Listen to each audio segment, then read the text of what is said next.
আর কিছু না হলে না হোক, ছোট বইনটা তো দিতেই হবে। কি করব আমি? আব্বার 2000 টাকা, মার 2000, একটা শাড়ি, জুতো আর বাদ বাকি জিনিস হয় কোনোভাবে। তারপরে বাজার করতে হবে, ঈদের সিমাই, চিনি, 3000 টাকা, 7000 টাকা তো শেষ। কি করবো আমি? বুনিরটা কিনবো কোনতে? না, বুনিরটার তো কিনে দিতেই হবে। আল্লাহ, তুমি আমার একটা রাস্তা দেখাও। আমি কি করব? আমি নিরুপায় হয়ে গেলাম। তো আমার দিকে তোরা চাতক পাখির মতো তাকাই রয়েছে। বেতন পাবো, তাকে কেনাকাটা করে দেবো, বাড়ির বাজার করব, বাড়ি ঈদের দিন মেহমান আসবেন। কি করব আমি? না, আর একটা বুদ্ধি বের করতে হবে।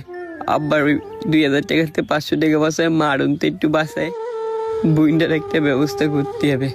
যে করে হোক ওকে তা কিনে দিতেই হবে। ওরা আমার মুখের দিকে তাকায় রয়েছে। হ্যাঁ, এই কাজই করতে হবে। যাই আগে আব্বার তা মার তার বুনিরটা কিনি, তারপরে যা হবে না হবে না। আল্লাহ রে, আল্লাহ তুমি কিরম জীবন দিলে! ঠিক করে টাকার জন্য পছন্দের জিনিসটাও বাপ মা দিতে পারি না, নিজেও পড়তে পারি না।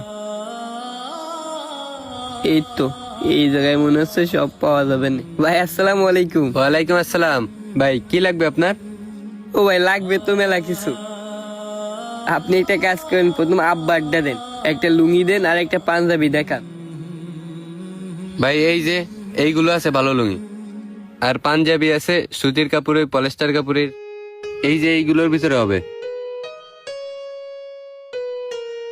ও ভাই, এগুলো তো ইয়াং এর পাঞ্জাবি হয়ে যাচ্ছে, একটু মুরব্বিকের মধ্যেই দেখান। ও, মুরব্বিকের জন্য দেখবেন পাঞ্জাবি? এই যে এইগুলো আছে। এগুলো আমার আব্বার হবে না, তাই না ভাই? এই ভাই, আপনার জন্য 1400 টাকা রাখতে পারবানে। 1400 টাকা না ভাই, আপনি 1000 টাকা নিয়েন। আব্বার জন্য